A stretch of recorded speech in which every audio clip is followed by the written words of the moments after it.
Hello everyone, मैं आपके साथ शेयर करने वाली हूँ अपनी सिंपल डेली रूटीन। तो मैं आज आपको बताती हूँ कि कल से अब मेरा रिवीजन का शेड्यूल क्या रहेगा और कैसे मैं अपना रिवाइज करूँगी, कैसे मैं अपना टेस्ट दूँगी। तो ये सारी चीज़ें मैं आपके साथ यहाँ पे शेयर करने वाली हूँ। तो मेरा रिवीजन आज की डेट में सबसे पहले मैंने ह्यूमन फिजियोलॉजी स्टार्ट की है। आज की डेट में मैंने ह्यूमन फिजियोलॉजी स्टार्ट की है। तो मैं यहाँ पे ह्यूमन फिजियोलॉजी के आज मेरा टारगेट है 3 चैप्टर में ह्यूमन फिजियोलॉजी के कंप्लीट करूँ। 3 चैप्टर्स कंप्लीट करूँगी प्लस एक टेस्ट पेपर दूंगी। तो मैं यहाँ पे वही चैप्टर्स रिवाइज कर रही थी क्योंकि ह्यूमन फिजियोलॉजी भी मेरी रिवाइज नहीं हो पाई थी। तो मैंने सोचा इसको मैं अच्छे से यहाँ पे रिवाइज कर लेती हूँ। तो मैं यहाँ पे एक्सक्रीटिव सिस्टम जो है वो चैप्टर में अच्छे से यहाँ पे रिवाइज कर रही हूँ। एनसीईआरटी से रिवाइज करती हूँ, देन मैं इसके 100 क्वेश्चन भी सॉल्व करती हूँ।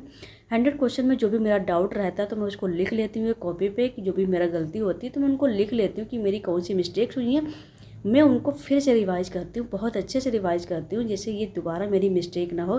और वहीं पे मैं 2 से 3 बार अच्छे से रिवाइज कर लेती हूँ।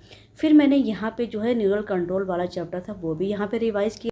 तो मैंने यहाँ पे न्यूरल कंट्रोल जो था वो 1 आवर्स में अच्छे से कंप्लीट कर लिया था। 1 आवर्स से मुझे कम ही यहाँ पे टाइम लगा था इस चैप्टर को कंप्लीट करने में, क्योंकि काफ़ी छोटा चैप्टर था।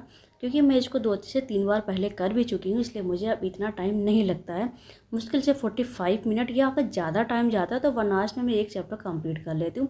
छोटा चैप्टर होता है तो 30 या 35 मिनट में मेरा चैप्टर कंप्लीट हो जाता है।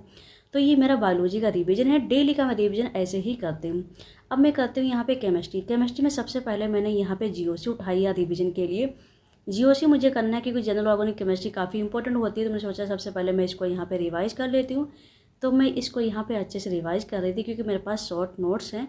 तो मैंने सोचा मैं सबसे पहले शॉर्ट नोट से रिवाइज़ करती हूँ, उसके बाद मैं एनसीईआरटी से रिवाइज़ करूँगी। तो देखिए यहाँ पे जितने भी ऑर्डर्स थे वो सारे यहाँ पे ऑर्डर लिखे हुए थे। तो मैं ऑर्डर को यहाँ पे अच्छे से देख रही थी क्योंकि इसके ऑर्डर्स जो होते हैं बहुत सारे इंपॉर्टेंट होते हैं। Plus I effect, minus I effect हो गए, और ये S1 होगा, S12 होगा। तो ये सारी चीज़ें क्या होती है इसी में, इसकी जो पूरा जीओसी में आ जाता है तो वो इसमें अच्छे से मैं प्रिपेयर कर लेती हूँ। इसके सारे जितने ऑर्डर्स है वो अच्छे से मैं टिप पे लर्न कर लेती हूँ, जैसे ऑर्डर्स भूले ना, क्योंकि ऑर्डर से भी अच्छे खासे क्वेश्चन यहाँ पे पूछे जाते हैं। तो मैं यहाँ पे इसको जो भी मेरे पास शॉर्ट नोट्स है मैं इसको अच्छे से यहाँ पे देख रही थी क्योंकि मैं इसी से हर समय करती हूँ। तो इससे क्या होता है सारे डाउट मेरे, सारे क्वेश्चन इसी मेरे शॉर्ट नोट से क्लियर हो जाते हैं। तो मैं इसी से सारे अच्छे से यहाँ पे कर रही थी। उसके बाद क्या होती है मैं एनसीईआरटी से भी यहाँ पे मैं रिवाइज कर रही थी।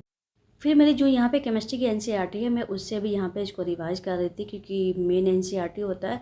तो मैंने सोचा मैं इसको एनसीईआरटी से भी कर लेती हूँ एक बार। तो मैंने यहाँ पे एनसीईआरटी से भी रिवाइज किया। मैंने इस चैप्टर को यहाँ पे एनसीईआरटी से पूरा अच्छे से कंप्लीट कर लिया था क्योंकि एनसीईआरटी से काफ़ी कुछ पूछा जाता है। मैक्सिमम ऑर्गेनिक, इनऑर्गेनिक तो पूरी एनसीईआरटी से ही पूछी जाती है। तो फ्रेंड्स मेरी ऑर्गेनिक यहाँ पे पूरी कंप्लीट हो चुकी है और इनऑर्गेनिक भी मेरी अच्छी, ऑर्गेनिक केमिस्ट्री भी मेरी यहाँ पे पूरी कंप्लीट हो चुकी है और फिजिकल भी मेरी मैक्सिमम कंप्लीट हो चुकी है, सिर्फ 1-2 चैप्टर छोड़ के। तो फ्रेंड्स अगर आप लोगों को मेरा वीडियो अच्छा लगे तो लाइक एंड शेयर और चैनल को सब्सक्राइब करिएगा एंड बाय बाय।